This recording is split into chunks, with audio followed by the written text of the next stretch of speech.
Halo, what's up Sobat Spansix? Balik lagi nih bareng gue, Kadika. Dan gue, Kasara. Di sesi bedah materi yang paling seru dan pastinya bermanfaat, kita punya sesuatu yang spesial banget hari ini. Betul banget, Sar. Spesial banget di edisi Ramadan kali ini, kita mau ngajak kalian semua buat ngabuburit yang berfaedah. Apalagi nih buat adik-adik kelas 7 yang kayaknya lagi deg-degan banget mau menghadapi ASTS Bahasa Inggris. Hahaha, bener banget, Dik. Banyak banget yang suka khawatir, katanya teksnya panjang-panjang, bikin pusing. Tapi, tenang aja Sobat Spansix, kita di sini bakal nemenin kalian. Ingat loh Sobat Espansix, belajar di bulan puasa itu pahalanya gede banget loh. Ini namanya jihad ilmu. Jadi yuk kita manfaatin waktu sambil nungguin azan maghrib buat mecahin soal-soal yang katanya susah itu. Semangat! Pokoknya kita bakal kupas tuntas semua rahasianya. Bareng-bareng, pasti bisa. Oke, jadi gini, kita udah nyiapin 3 misi rahasia buat menaklukkan soal ESTS. Misi yang pertama, kita bakal main jadi detektif rumah. Keren! Terus lanjut ke misi kedua, kita bakal ngebahas soal tragedi plastik. Dan yang ketiga, kita akan atur jadwal piket. Nah, di akhir pastinya ada rangkuman tips juara. Udah siap? Langsung aja kita mulai misinya. Oke, mari kita selami misi pertama, detektif rumah. Jadi di sini nih tantangannya adalah gimana caranya kita bisa paham teks deskripsi tentang sebuah rumah sama isinya. Anggap aja kita ini detektif yang lagi menyelidiki TKP gitu deh. Nah, ini dia nih masalah yang sering banget kejadian. Kita udah baca teksnya panjang-panjang, pas ditanya, ada berapa sih kursinya? Atau percakapan ini terjadinya di mana ya? Kita malah jadi bingung sendiri dan jawabannya salah. Hayo, pernah ngalamin kayak gini kan? Tenang, solusinya gampang banget. Kita sebut aja trik detektif lokasi dan jumlah. Kuncinya cuma satu, fokus.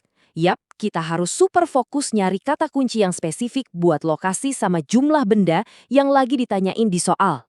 Nah, ini dia contoh jebakannya nih. Misalnya di teksnya ada kalimat, there are 2 armchairs, a sofa, and a television. Artinya kan ada 2 kursi lengan. Jangan sampai terkecoh terus cuma ngitung 1. Atau wah lebih parah lagi kalau sofanya juga dihitung sebagai kursi.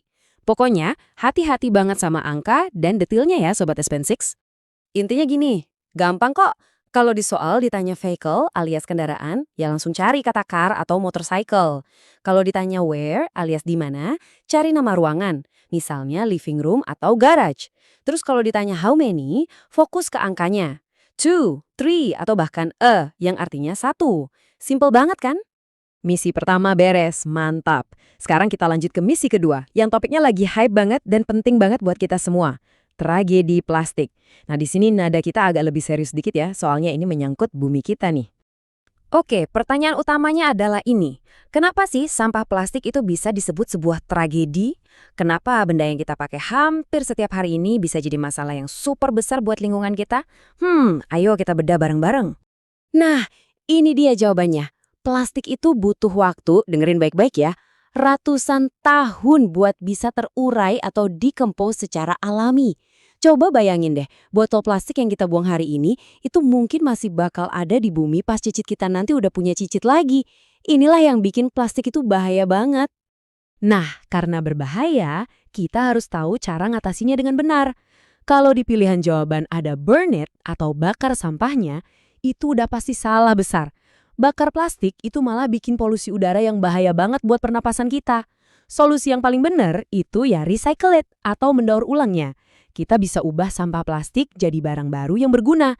Kayak pot bunga contohnya. Keren banget kan? Oke, misi lingkungan udah berhasil kita taklukkan. Sekarang kita masuk ke misi terakhir yang gak kalah penting, yaitu misi jadwal piket. Nah ini biasanya tentang rutinitas sehari-hari dan tugas-tugas di rumah. Nah, di misi ini tantangannya adalah detail. Kita harus super jeli buat ngelihat siapa ngerjain apa dan kapan waktunya. Jangan sampai karena bacanya buru-buru, jadwalnya Sinta jadi ketuker sama jadwalnya Ayah. Bisa berabe kan? Gini, cara paling gampangnya adalah dengan mencocokkan pernyataan di soal sama data di teks atau tabelnya. Kayak gini nih. Misalnya ada pernyataan, Father cleans the windows every day. Kita cek lagi ke tabel. Oh, ternyata ayah ngebersihin jendela itu every Saturday, bukan setiap hari. Nah, berarti pernyataan itu false alias salah. Jadi kuncinya selalu cek balik ke teksnya ya. Dan satu lagi yang penting banget, jangan sampai ketukar kosakatanya ya. Sweep itu artinya menyapu, biasanya buat lantai kering dan pakainya sapu. Nah, kalau mop itu artinya mengepel, yang pakai air dan kain pel. Kelihatannya sih mirip-mirip, tapi beda banget loh artinya. Jadi, perhatiin baik-baik kata kerja yang dipakai di teks, oke? Wih, ketiga misi sudah selesai. Gimana Sobat SPNX? Nggak sesusah yang dibayangin kan? Sekarang, ayo kita rangkum semua tips juara kita hari ini biar makin nempel di kepala. Betul banget. Coba ingat-ingat rangkuman ini ya. 1. Buat misi rumah, jadilah detektif yang teliti. Perhatiin jumlah benda pakai there is atau are dan juga lokasinya. 2. Untuk misi lingkungan, ingat bahaya plastik yang lama banget terurainya. Dan solusinya adalah recycle, bukan burn. Dan yang ketiga, misi piket. Selalu cek detailnya. Siapa, ngapain, dan kapan.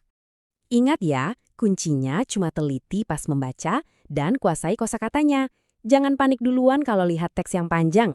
Kalian semua pasti bisa taklukkan SST. Betul. Semoga nilai bahasa Inggris kalian nanti excellent semua ya. Good luck Sobat Span 6. Sampai jumpa lagi di sesi berikutnya. SMP Negeri 6 Berkarakter.